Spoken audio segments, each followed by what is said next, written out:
I won't give personal information to a fake mother. An unbelievable line came out of my son's wife's mouth, and I was speechless, my mind made up. Even when I asked, "Won't you regret this?"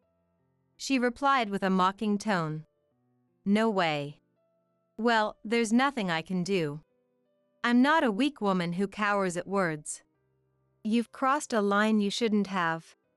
My name is Mariah, and I'm about to turn 60. I lost my husband and raised 2 children with all my might. Fortunately, I've loved Japanese culture since I was young, and that led me to pursue the path of calligraphy.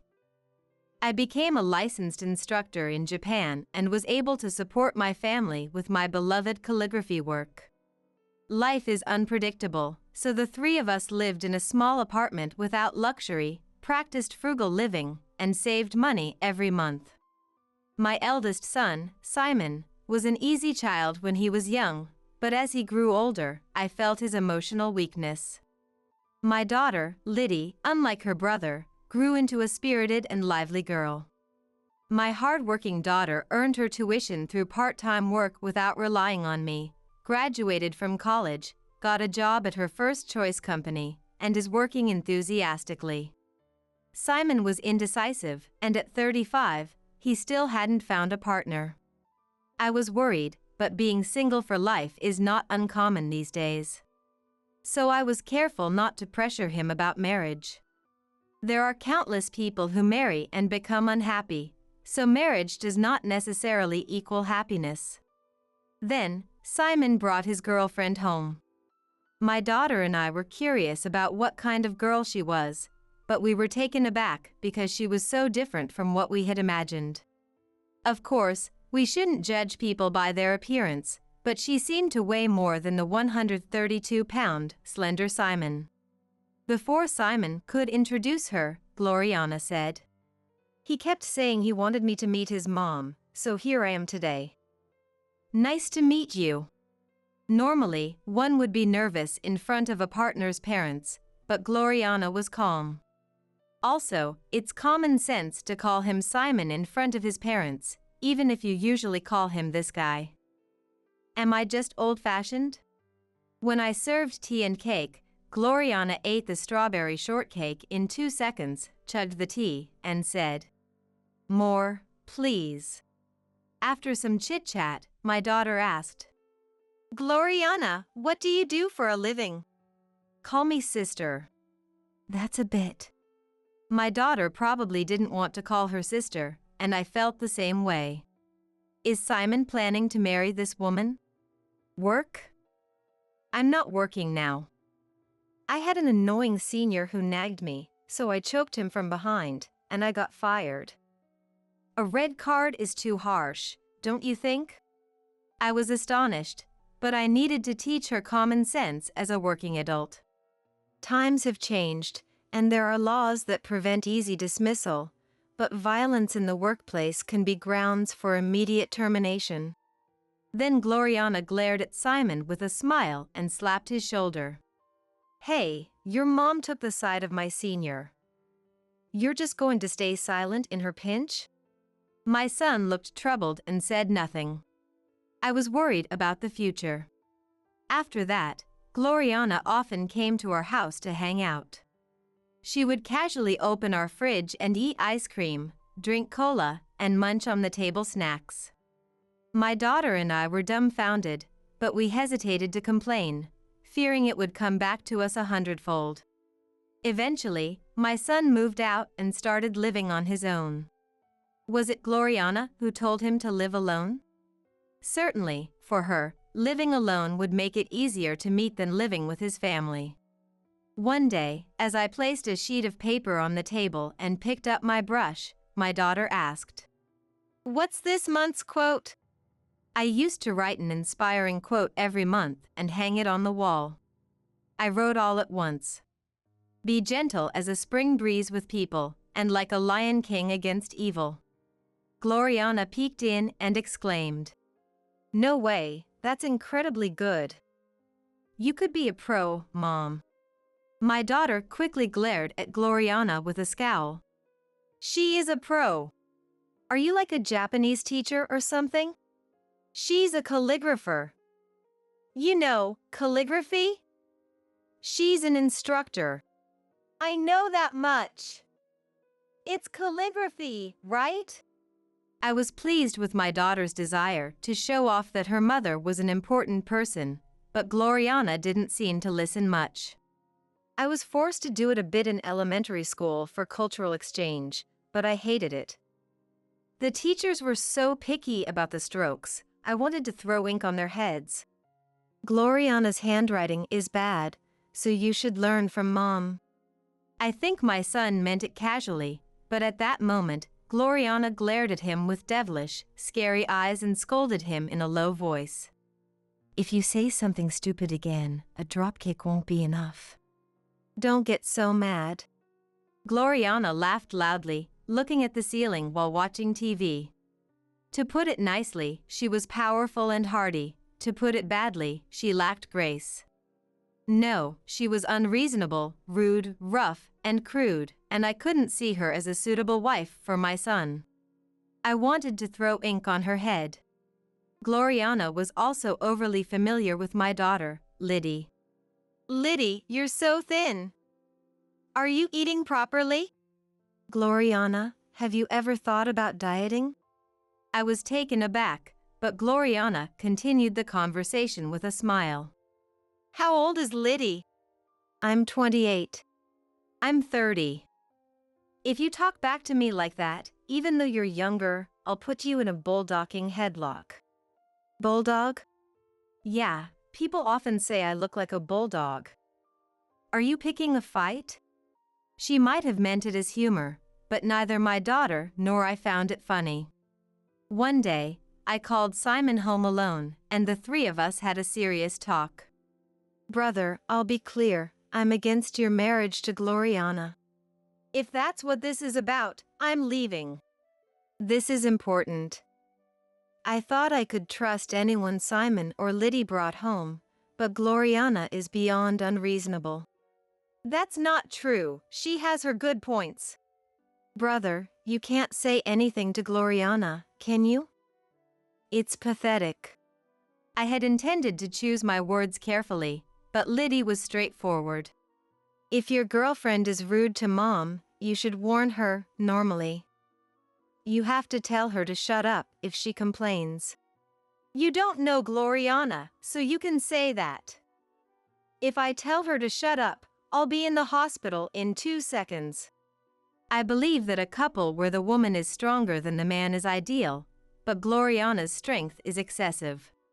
Marriage is not just a matter between two people. Both families become relatives. I had planned to treat Simon's wife like my own child, but honestly, I have 0% confidence in getting along with Gloriana. A heavy silence lingered until Simon suddenly stood up. What's this? Everyone's bad-mouthing Gloriana. Everyone? Does that mean your friends are against her too? Yeah, they're all terrible, saying things like that's not right, and just practice with her. I couldn't help but think that his friends were right. A marriage blessed by many, including family and friends, is desirable. I wanted my son to reconsider, but he kept defending Gloriana.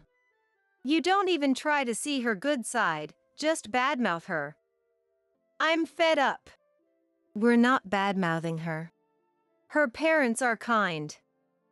They welcome me warmly whenever I visit, treat me to expensive steaks, and even took me to a 3-star Michelin restaurant. Is that what you mean by kindness, brother? I was as astonished as Liddy, but my son ranted on. Compared to her house, being at home is painful. If all we can do is have depressing conversations like this, I won't come anymore. It seemed that Simon couldn't keep a secret from Gloriana, and he had told her that my daughter and I were against the marriage. Gloriana came storming into the house with my son. I never dreamed that both mother and daughter would be bad-mouthing me. We're not bad-mouthing you. You're not the ones getting married, so stop interfering. Her tone became rough, and I thought this must be her true nature. Gloriana started to pick on Simon too. "It's your fault for not speaking up properly." When Gloriana need my child's body, I finally yelled, "Stop it!" People change when they meet someone of the opposite sex. Sometimes for the better, sometimes for the worse. Did I make a mistake in raising my son? I don't remember spoiling him. The teenage and 20s are times to train the mind and body, so I didn't indulge him. If you grow up without knowing hardship when you're young and remain weak-hearted, you'll complain even in a privileged environment. A strong-hearted person can thrive even when adversity is a daily occurrence. I wanted to raise a strong child, but Simon is weak. Gloriana complained to Liddy and me one-sidedly and left Simon behind. When Liddy started blaming Simon, he lost his temper. "A guy who takes his mother's side when his mother and girlfriend fight is the worst, isn't he? That's not good." "That's not true." "You don't care about how I feel, caught in the middle." "Enough already." Simon left too, and we didn't see him for a while. Then one day, something I never imagined happened. A postcard in the mailbox. It was printed with "We got married," and there was a photo of Simon and Gloriana, smiling in arm. Had they finally married? I thought they must have had a ceremony just for the two of them and decided to at least send a congratulatory card as a parent. The postcard strangely didn't include the address of their new home. I called my son. When I talked to Simon, I learned that they hadn't held the ceremony just by themselves. He said they had a grand wedding with Gloriana's parents, relatives, friends, Simon's friends, and colleagues. I felt weak all over, and my knees began to tremble. "Do you realize what you've done? If you're going to lecture me, I'll hang up." Without letting me know, they held the ceremony without inviting any relatives from the groom's side. Images of my relatives flashed before me, and I felt sad. I can't explain why I didn't invite them to Simon's wedding, and I can't face them anymore. Didn't Gloriana's parents object, thinking it was too much? An unreasonable child from unreasonable parents. Something inside me began to crumble. Then Gloriana came on the phone. "Put your hands on your chest and think hard about why you weren't invited to the wedding. But I'll take the card. I want to bring wedding and moving gifts to your new home, so please tell me the address. I won't give personal information to a fake mother." An unbelievable line came from my son's wife's mouth, and I was speechless, my mind made up. Even when I asked, "Are you sure you won't regret this?" she replied with a mocking voice, "No way." Well, then, it can't be helped. I'm not a weak woman who will cower at being spoken to like this. Put my son on. If you're going to lecture, forget it. Put my son on now. When I yelled loudly, Gloriana yelled back. Don't act tough on the phone. If you yell again, I'll headbutt you. Hello? I have something important to talk about, so come home. If it's depressing, I don't want to hear it. I have to give you the congratulatory card. A card? Hearing about the congratulatory card, my son said, I'll come, and I felt even more pitiful. Since Simon might get angry and leave if he had to face Liddy's rapid-fire words, I talked to him alone. I wanted Simon and Liddy to become strong-minded people, so I didn't indulge them or allow selfishness during their teenage and 20s. Enough with the old stories, where's the gift? Since your father worked hard, I was able to save most of the money I earned from calligraphy. Simon's eyes sparkled as the conversation turned to money. I lived frugally and saved money, planning to surprise you with a large sum when you got married. Simon's smile grew, and he leaned forward. I saved $100,000 for you. My son's eyes widened in surprise, and he shouted with joy. $100,000? But you did something unthinkable by holding a wedding without telling your real mother. What? In my common sense, that's something that should never happen. So, you're no longer my son. You're a stranger. It would be rude to give a stranger such a large gift, so I decline.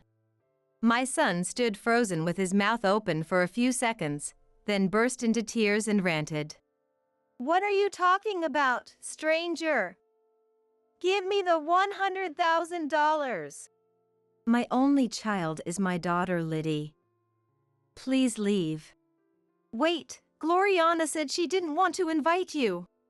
That's why you should only care about your new family. My firm attitude and cold voice left Simon flustered. The conversation is over. Please leave. Stop talking like that. Are you saying you're cutting ties between parent and child?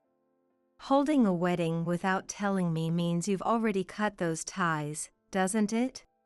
No. No matter what my son said, I wouldn't forgive him.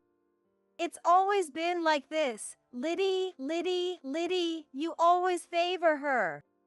I only have one child, so what do you mean by favoritism? Simon ran out of the house, crying and screaming. As planned, I moved from the apartment to a newly built house and lived comfortably with Liddy. Without meeting Gloriana, there was no stress. However, one day when I returned from shopping, Simon was in front of the house. I was surprised, moving to such a fine house. It looks sturdy and earthquake-resistant. Did you follow me? Please stop with the formal language. Give me the $100,000. It's not fair to favor only your sister. I have nothing to say to a stranger like you. Please leave. Then Liddy came home. Brother, you brought this on yourself. Reflect on it a little. Not that I'll forgive you even if you do. You plan to take $200,000, including my share? You're 35 and still expecting money from your parents. Don't you get it? Liddy's words were harsh. I intervened, fearing Simon might get angry. You chose this path. You chose your wife over your mother and sister. Holding a wedding in silence means just that. As Simon hung his head, unable to argue, a taxi pulled up, and Gloriana got out, shouting, I wasn't invited, but I came. I thought you were being manipulated by your toxic mother and sister. Gloriana ranted at Liddy and me like a machine gun. Moving without telling your family? That's unbelievable. Family? I looked back, then at Gloriana and Simon again. Who's talking about whose family? Oh, you're going that way? Turning around dramatically to say you're talking to the wall, not me? You've watched too many movies. But I don't mind that kind of timing. You said it. You called me a fake mother. So, I have no intention of giving wedding or moving gifts to a fake son and a fake daughter. Nitpicking, huh? If you nitpick, I'll counter with a neck chop before a dragon screw. You won't catch me with wordplay. I couldn't hold back and yelled. Speak seriously when talking about important matters. I warned you about yelling, or are you less intelligent than a crow? I'll call the police. Hearing the word police, Gloriana seemed a bit frightened but didn't give up. Anyway, we'll take the $100,000. With that, Simon and Gloriana left. I was disappointed by their desire for the $100,000, not because they wanted to keep family ties.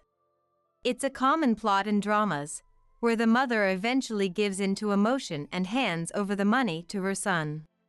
But that would never be for my son's benefit. If one goes astray, family should help, but if the spoiled thinking isn't cured, the same mistakes will surely be repeated. I had a strong resolve not to give even a single dollar. I want to treat good citizens with the gentleness and freshness of a spring breeze. But against evil, a spring breeze won't protect those dear to me. Against evil, against enemies, I must face them like a lion. My policy is to respond sincerely to sincere people, but to respond with strength to arrogant ones. The boomerang effect is scary. Given her attitude, Gloriana may have hurt many people in her life. Gloriana's parents seem to be on the brink of divorce. My son informed me, but it's none of our business.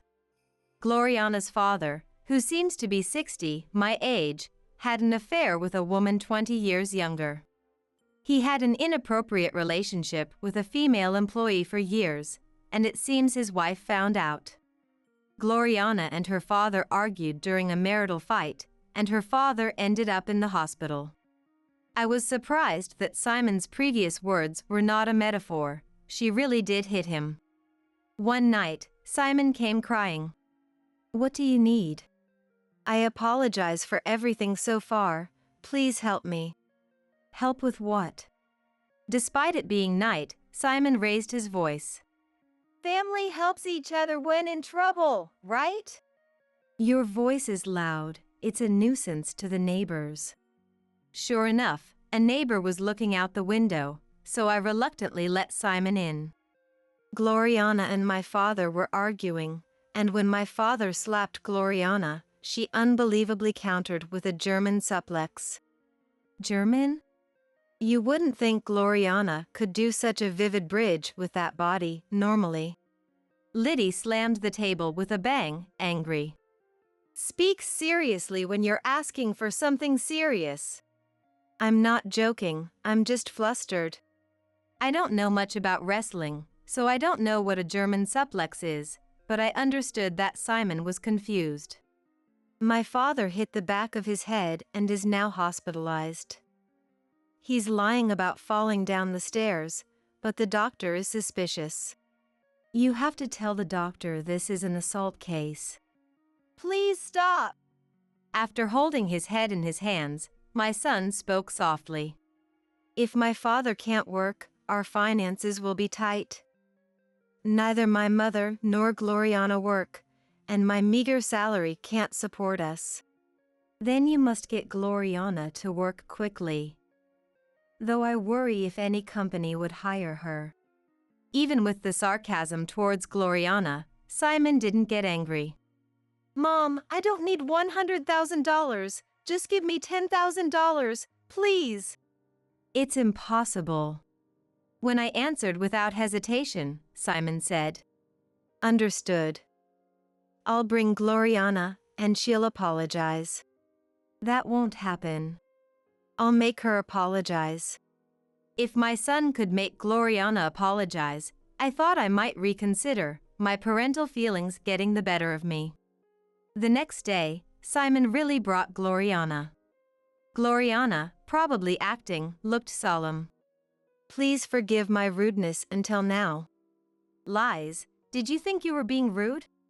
For a moment, Gloriana glared at Liddy but quickly hung her head. Please help our family. I beg you. I refuse. I answered immediately, and Simon's face turned pale. Mom! As Gloriana tried to kneel, I spoke first. It's useless to grovel on the floor. Ignoring Gloriana's trembling humiliation, I said. When dealing with someone who's lived for 60 years, it's important not to underestimate them without knowing what hardships they've been through. Gloriana looked up at me. Did I look like just a gentle calligraphy teacher to you? Even if you claim to be a mafia woman, I won't be intimidated. Gloriana! I smiled wryly. A mafia woman? What a lack of imagination. It's not about that. I'm a patient person, but once I decide not to forgive, I can be utterly cold-hearted. Understand?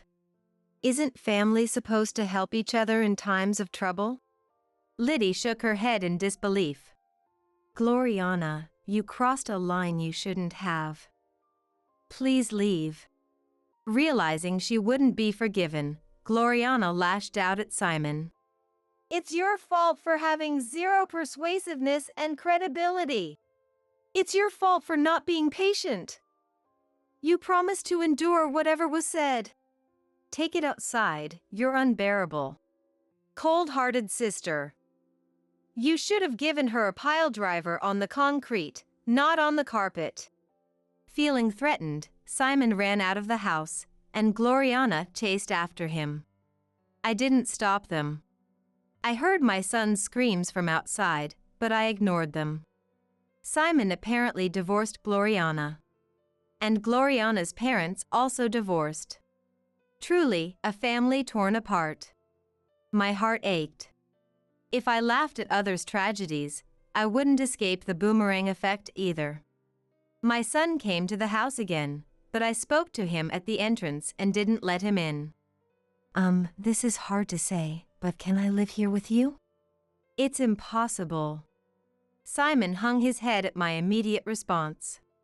Indulging him now would be meaningless. After that, I heard nothing from Simon. Days like a storm continued, but now, both Liddy and I enjoy clear skies every day. One day, Liddy said she would bring her current boyfriend over, and I felt a pang of anxiety. If her boyfriend turned out to be another rude and unreasonable man, I would feel it was fate. However, the young man my daughter brought was sensible and decent. I breathed a sigh of relief.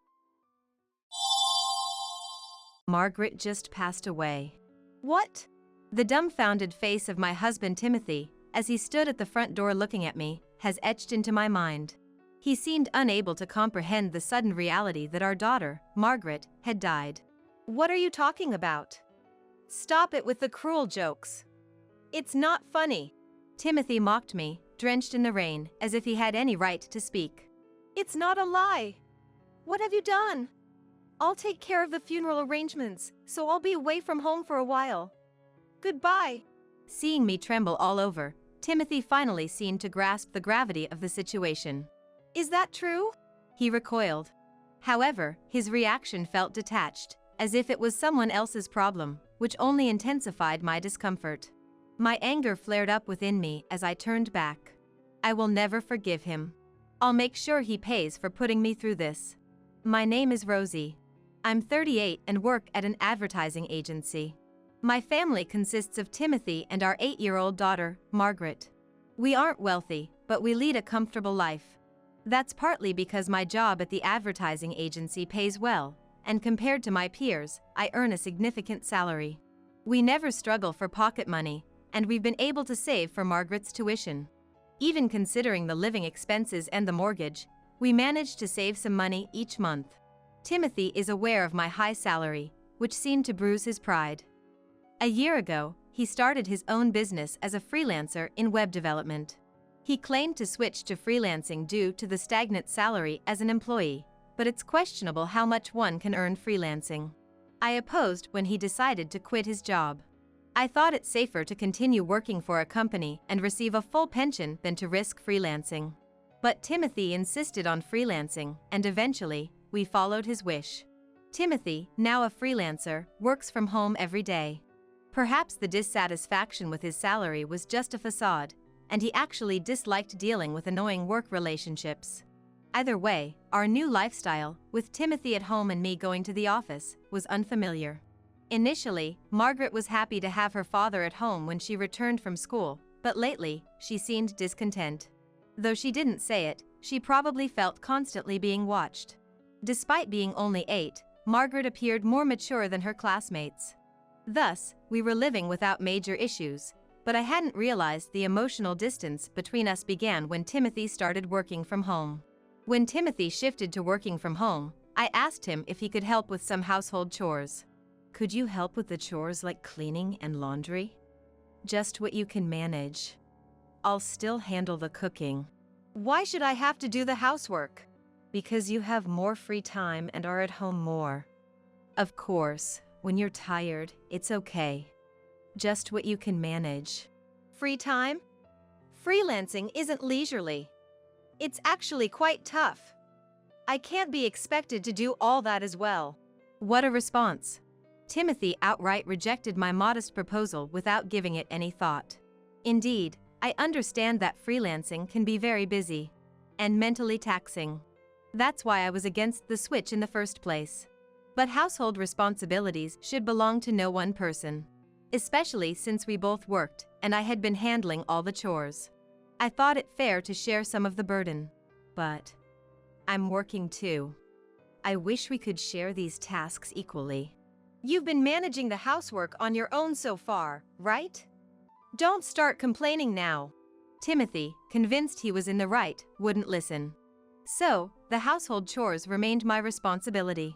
Not that I thought freelancing meant less busyness, but when I got home late, Timothy was invariably lounging in front of the TV or staring intently at his mobile phone. Is dinner ready yet? He would ask arrogantly, as if entitled, which was infuriating. Moreover, now that he was home more, perhaps he became more aware of the dirt and clutter around the house. Daily, he would complain. Clean more thoroughly. Began to give instructions. If it bothers you that much, why don't you clean it up? I'm only human, I can't catch everything. Are you talking back to me? Clean up your own mess. It's our family's home, so it's not like I'm the only one making a mess. Yet, Timothy, with his inexplicable arguments, left me utterly astounded. Margaret was quietly listening to our conversation from afar. Dad is always looking at his mobile phone. I want to go out as a family on my days off, but Dad says it's impossible because he's busy with his phone. One Sunday morning, while I was making breakfast, Margaret came and told me this. Last night, she had asked Timothy to go out and play, but he refused while looking at his mobile phone. Is that so? But it's true. He's always on his phone. Even before Mommy gets home from work. Sometimes he's on the phone with someone. On the phone? Yeah. He talks like they're really close. I always hear a woman's voice. That means... From Margaret's description, it didn't seem like Timothy was talking to a business contact. It could be a coworker he's working with, but considering he's freelancing, who could he be talking to so often?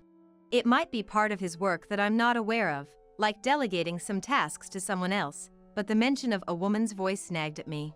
Could he be having an affair? It's not out of the question. He only started working from home a few months ago and should have more free time than when he was working at the office. Trying not to let Margaret see how shaken I was, I hurriedly finished making breakfast. Months passed, and it had been a year since Timothy became a freelancer. He still wouldn't help with any household chores. On the contrary, he began spending all his weekends away from home. There are no weekends off for a freelancer. I've got work. He would leave the house, often dressed more stylishly than usual, with accessories and cologne he didn't usually wear.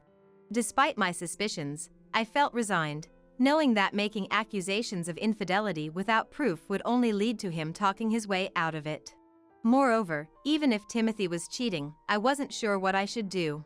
Intellectually, I knew leaving him would be best, but considering Margaret, I couldn't easily make that decision. Was I prepared to take her father away from her? It was a question that tormented me daily. However, our life was about to reach a turning point. On Monday morning, as I was getting ready to leave for work, Margaret didn't wake up as usual, and I was worried she would be late for school. Margaret, it's morning. You need to wake up or you'll be late for school. When I went to wake her up, she seemed unwell. Rushing over, I placed my hand on her forehead. You're hot. Margaret, you have a fever. Yeah. I brought a thermometer, and it read 102 degrees. What should I do? I have an important meeting today and can't take off work. As I panicked, Timothy came in. What's going on? Timothy, Margaret has a high fever. I can't skip work today. Maybe we should call a home health aide. A home health aide? No need for that, I'll take care of her. What? Just let her rest quietly, right? I can make some oatmeal. It'll be fine. I was deeply surprised to hear Timothy offer to take care of Margaret, who had a high fever. He had never involved himself in household or childcare duties before. It was hard to believe, but with the situation being urgent, I decided to trust Timothy and ask for his help. Then, please take care of her. There's fruit in the fridge if she feels like eating. Got it. Relieved to hear Timothy's reassuring response, I hurriedly got ready and rushed out of the house. I was worried about Margaret, but getting to work on time was my top priority. I caught the train, and by the time I reached my station, the sky had darkened and it had started to rain. Fortunately, I had a foldable umbrella, so I made it to the office without getting wet. The meeting started as scheduled in the afternoon, but I couldn't stop thinking about Margaret during it. At that moment, the building was shaking from the fierce rain and strong wind outside, causing a stir around me. Did the news mention a hurricane approaching? I had been too busy lately to pay much attention to the weather forecast, but I remember the news about the hurricane being quite persistent. Throughout the meeting, it seemed like everyone, including myself, was concerned about the hurricane's impact, frequently looking outside. By 7 p.m., when I finally finished work and headed home, the rain from the hurricane had intensified, and several trains had stopped. The train I was supposed to take was delayed, and the platform was crowded with people. Worried about Margaret, who had a high fever, I couldn't wait on the platform any longer. I rushed through the ticket gate to look for a cab. Many people were waiting for a cab, so I had to wait quite a while, but after 30 minutes, I managed to get one. After a 30-minute drive asking the driver to hurry, I got out of the cab in front of my house and was speechless at the scene before me. Margaret! Margaret was lying collapsed in front of the entrance. I immediately picked up Margaret, who was soaking wet. Margaret, are you okay? What happened? Dad has. Seeing my face seemed to reassure her, and after saying Dad has, Margaret lost her strength and went limp.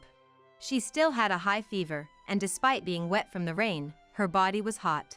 I turned back to the cab I had just arrived in and knocked on the driver's window. Excuse me. I'm getting back in. Please take us to the hospital. Seeing the urgency in my expression and the unwell Margaret in my arms, the driver, yes, opened the door for us. I hurried back into the cab. We headed to the nearest hospital as fast as possible. Margaret, Margaret! During the ride, I kept calling out to Margaret, fearing the worst. Although I was eager to know why Margaret had collapsed in front of the door, saving her life was the most important thing at that moment.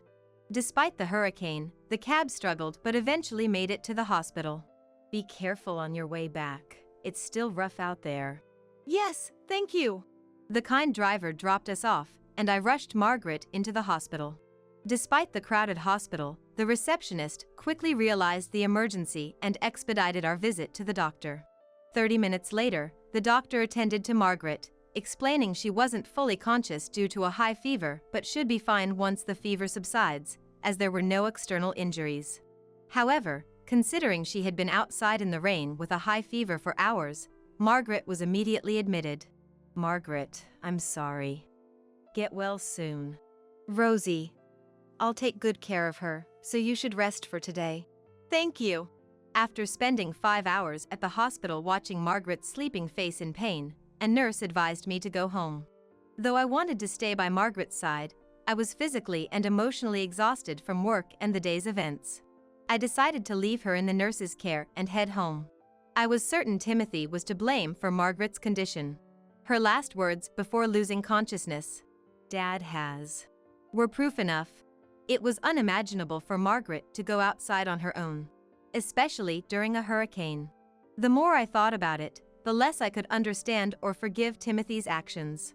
On my way home, I pondered what to say to Timothy. If he learned Margaret was safe, he might continue his irresponsible behavior. I couldn't let that happen. Timothy needed to deeply reflect on his actions. Resolved, I headed home. Arriving home in the rain, I found Timothy nonchalantly using his mobile phone. Noticing my return, he looked up and stared at me. "How's Margaret?" "She was sleeping in the entrance, right? She said she wanted to play outside. I told her not to, but she wouldn't listen." Hearing Timothy speak so casually infuriated me. "Margaret went outside by herself, you say?" Timothy was the one who threw her out. I clenched my fist tightly and answered, Margaret just passed away. What? The dumbfounded face of Timothy, standing at the front door looking at me, was sealed into my memory. He seemed unable to comprehend the sudden reality that Margaret had died. What are you talking about? Stop with the cruel jokes. That's not funny. Timothy mocked me, drenched in the rain, as if he had any right to speak. It's not a lie. What have you done? I'll handle the funeral arrangements, so I'll be away from home for a while. Goodbye. Seeing me tremble all over, Timothy finally seemed to grasp the gravity of the situation. Is that true? He recoiled. However, his reaction felt detached, as if it was someone else's problem, which only intensified my discomfort. My anger flared up within me as I turned back. I will never forgive him. I'll make sure he pays for putting me through this. I stormed out of the house and headed straight to a hotel. I managed to find an available hotel and decided to live there for a while. The expense was painful, but that was the least of my concerns at the moment. I wanted revenge on Timothy. If he showed any remorse or changed after hearing about Margaret's death, I might consider my actions. But seeing no calls or messages from Timothy that day made it clear he didn't care about Margaret's fate. This only fueled my anger, and I started planning a way to seriously teach Timothy a lesson. The next morning, I went straight to the hospital after waking up. I had received a call that Margaret had regained consciousness. Margaret! Are you okay? Mommy. Yeah, I'm fine now. The fever's gone down. That's great. I hugged Margaret and stroked her head. Margaret giggled, tickled. Immersed in the joy of Margaret's return, I eventually asked her about the truth. Margaret, what happened yesterday? Dad kicked me out. I thought so. He said, "You're in the way, get out," as a woman came in and they started chatting happily. A woman? What did she look like? I didn't see her well, but she was young. She had bright red nails and wore thin shoes. I couldn't believe this. Timothy was indeed having an affair. On a day when his daughter had a high fever, he let his mistress Sandra into the house and even kicked out his daughter. Unbelievable. I couldn't understand how he could do something so terrible. That happened, huh? I'm sorry, Margaret. You must have been scared. But I was happy because you saved me, Mommy. Margaret. It was unforgivable for him to put Margaret through this and think he could be happy with Sandra. I felt a surge of anger welling up inside me. By the way, Dad said he's inviting that woman over again next Sunday. Next Sunday? That's the day I'm supposed to go on a company trip. He was planning to enjoy a pleasant day with Sandra while I was away. Disgusted but now resolute. Thank you. That's good to know. I stroked Margaret's back, swearing to myself that I would get back at Timothy. I decided to take Margaret home with me next Sunday. I informed my company that I couldn't participate in the trip due to a family matter. Margaret had been discharged from the hospital soon after and was staying with me at the hotel. Returning home after a long time, the entrance felt like it belonged to someone else's house. We're home. We're home. As Margaret and I entered normally, sure enough, there were unfamiliar high heels in the entrance. Just as Margaret had said, imagining Timothy and Sandra enjoying themselves in the back room filled me with disgust. Timothy wasn't in the living room, so we headed to the bedroom. I worried the scene might be too much for Margaret, but the room was quiet. After a moment, we heard Timothy's voice from the bedroom. It worked out well. With Margaret gone, it's easier to break up. How could you say that about your daughter? But yes, I guess I'm lucky. Hearing them talk about Margaret's death as convenient and lucky made me feel dizzy. It was clear now. Timothy had not reflected at all. Then it was just time to confront the situation head-on. Excuse us, may we come in? Upon opening the door and seeing Margaret and me, the two inside were visibly shocked. Why are you here today? You said you were going on a company trip. And why is Margaret here? Wait a minute. I thought your daughter was dead. It's no wonder they panicked, seeing Margaret, whom they believed to be dead. I explained calmly. The news of her death was a lie. I'm sorry. I wanted to see your reaction. To see if you'd show any remorse. But instead, you seemed relieved Margaret was gone. That's not normal behavior. A lie? So you were just lying? Give me back the worry I felt for her. Timothy's claim of worry was laughable. I sighed deeply. Don't joke with me. You're the one who kicked Margaret out of the house, aren't you? That's not true. Margaret left on her own. I was kicked out by Dad. He said I was in the way because he wanted to be with that woman. Margaret immediately spoke the truth, turning Timothy pale. Timothy, as a father, or even as a human being, what you did is despicable. She could have died from her condition. Was being with that woman so important to you? I pointed at Sandra, who was standing beside Timothy, speechless at our confrontation.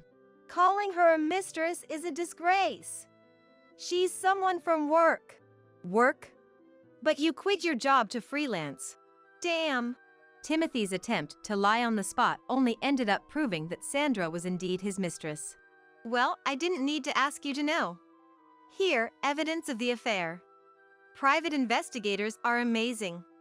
They gathered all this evidence in just a week. I thrust a large envelope under Timothy's nose. After hearing about Timothy's affair from Margaret, I had started an investigation into his infidelity. I never expected to gather evidence so quickly. Timothy was a poor liar.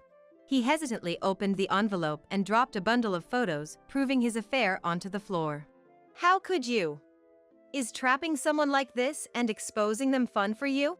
Even now, Timothy tried to paint me as the villain, despite his own actions being to blame. I pulled out the divorce papers from my bag and presented them to Timothy. Unfair? Who's really being unfair here? There's no value in staying with someone who can't even distinguish right from wrong. Let's get a divorce.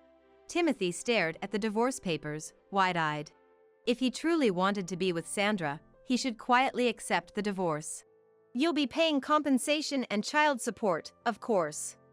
And I'll be seeking damages from you too. Be prepared. I looked at Sandra when I said, and you. Why should I pay? I didn't know about any of this. What do you mean, why should I pay? By having an affair, you've helped break a family. You're responsible. I don't have money. Sandra was distressed, running her fingers through her hair. Margaret and I watched her with detached interest. Though Margaret was still young, she seemed to grasp the concept of compensation, holding my hand tightly. If you don't have it, find it. You're in love, right? You should be able to overcome such a hurdle together. Don't ever show your faces to me or Margaret again. You can have this house, but you're taking over the mortgage payments. Timothy attempted to protest. Wait a second. But I ignored him, taking Margaret's hand. Losing a father might be tough for her, but I had no regrets. I couldn't risk putting Margaret in danger again. Margaret, let's do our best together from now on. Yeah. Margaret smiled happily, and I felt reassured. Margaret and I went back to my parents' house to stay for a while. My parents were furious upon learning that Timothy had cheated and put Margaret through such an ordeal, almost ready to confront him physically. I managed to calm them down, averting further trouble. You're always welcome to stay at home. Thank you. Both my mother and father were delighted to welcome us, and Margaret was happy to be with her beloved grandparents. It was a relief to see that we wouldn't have any problems for a while. As for Timothy, I had a lawyer demand compensation and child support, successfully securing a lump sum payment from him. I also made sure to extract compensation from Sandra. It's hard to imagine Timothy had tens of thousands in savings, so he probably had to borrow the money.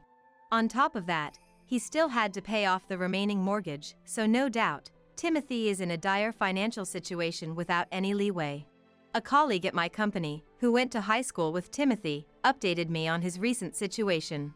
Apparently, he ended up breaking up with Sandra. Timothy had confidently told Sandra he had money, but when the truth came out that things were different, they broke up. Given that Timothy's income had halved compared to his days as a salaried worker, it was inevitable. Now, he's hustling with freelance work and various part-time jobs. Having lost me, Margaret, and Sandra, Timothy is left to live a modest life, repaying his debts. It's all his responsibility. He should struggle and regret. Mommy, today at school, we made presents for Granny and Gramps for the elderly day. Is that so? Let's give them the presents later then. Yeah. Seeing Margaret thrive even without Timothy made me feel happy. Moving forward, I'll continue at our own pace, together with Margaret.